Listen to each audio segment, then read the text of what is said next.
बिस्मिल्लाहिर्रहमानिर्रहीम। अस्सलाम वालेकुम। एक नई वीडियो के साथ फिर आपकी खिदमत में हाजिर है। आज की हमारी वीडियो का मौजू है अनारकली और शहजादा सलीम। मुगलिया खानदान फनी तामीरात के लिहाज से सबसे आगे हैं। तामीरात में इनका कोई सानी नहीं। वो लोग अपने अंदर इंसानी जज्बात, नफरत, मोहब्बत, हसद, इंतकाम, इंसाफ और साजिश वगैरह की हजारों दास्तानें भी रखते हैं। मोहब्बत की दास्तानों में सबसे मशहूर कहानी अनारकली है। अनारकली कौन थी? क्या ये एक हकीकी किरदार है या फिर एक अफसाना? मुगलों की तारीख में अनारकली के बारे में कहा जाता है कि वाकई अनारकली को दीवारों में चुनवा दिया गया था। ये सब मालूमात आपको इस वीडियो में मिलेंगी। अगर चैनल पर नए हैं तो सबसे पहले हमारे चैनल को लाइक और सब्सक्राइब कर दीजिए। अनारकली का असल नाम नादरा बेगम उर्फ शरफुन्निसा था। ये एक ईरानी खानदान से ताल्लुक रखती थी। इसके वालिद ईरान के मशहूर सौदागर थे। वो किसी काम के लिए हिंदुस्तान आए थे, जहां उनको रास्ते में डाकुओं ने मार दिया था। जिसके बाद उस सौदागर की खूबसूरत बेटी शरफुन्निसा को राजा मान सिंह को फरोख्त कर दिया गया। राजा मान सिंह ने इस लड़की को शहनशाह अकबर को तोहफे में पेश किया था। शहनशाह अकबर ने इसकी खूबसूरती की बिना पर इसका नाम अनारकली रख दिया और दरबार में खास रकासा के तौर पर महल में रख लिया गया। तारीख के मुताबिक 1599 ईस्वी में बादशाह के वजीर ने अनारकली और शहजादा सलीम की मोहब्बत के बारे में बादशाह अकबर को बता दिया, जिसको सुनकर बादशाह बहुत गजबनाक हो गया। उसे गवारा नहीं था कि आइंदा आने वाले दौर में शाही महल की मलका एक कनीज बने। फिर एक दरबार लगाया और तमाम दरबारी मौजूद थे और फिर रियासत के तमाम अमूर ज़ेर बहस आए। इसमें तमाम दरबारियों के सामने वजीर की बात सच साबित करने के लिए रखा गया था। इसी मौका पर बादशाह अकबर ने शहजादा सलीम की मुस्कुराहट को देखा तो शहजादे सलीम को बाहर किसी काम के सिलसिले में भेज दिया और अनारकली को दीवार में जिंदा चुनवा दिया।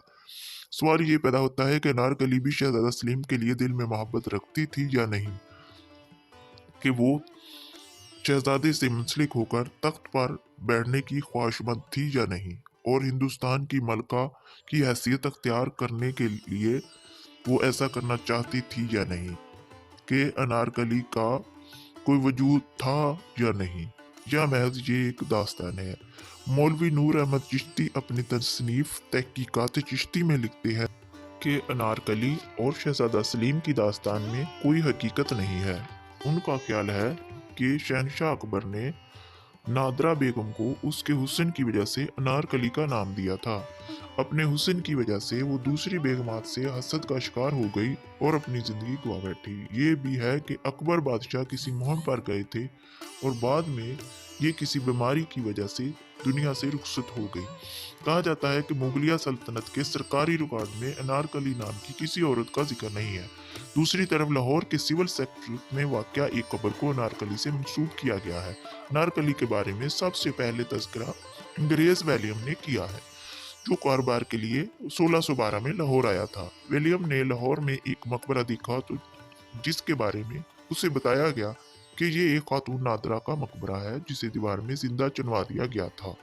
कुछ लोगों का कहना है कि अकबर के दौर में शीश महल तमीर नहीं किया गया था, बल्कि उसे तो शाहजहां ने तमीर करवाया था। बाज़ मौरखीन के मुताबिक बादशाह अकबर ने शहजादा सलीम को तख्त से अलग करने की धमकी दी थी, जिसकी वजह एक बांधी थी। शहजादा सलीम ने अपनी तसनीफ में दूसरे बहुत से वाक़यात का जिक्र किया है, मगर अनारकली का कहीं भी तज़किरा नहीं मिलता। इसलिए बाज़ का कहना है कि अनारकली महज एक अफसाना है, जिस पर कई फिल्में भी बनी और कई गानों में अनारकली को रकासा के तौर पर फिल्माया गया है। फिल्मों में ये भी है कि बादशाह ने अनारकली को घोड़ों के साथ बांधकर घसीटा था, मगर ये एक अफसाना और मनगढ़ंत कहानी है। कुछ का कहना है कि वो जगह जिसे अनारकली का मकबरा कहा जाता है, वो दरअसल जहांगीर की एक मलका साहिब जमाल का मकबरा है।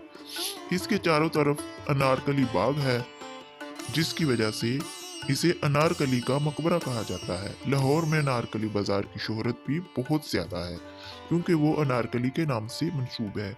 इस बाजार से गुजरने वाले अक्सर लोग शहजादा सलीम और अनारकली को बहुत याद करते हैं।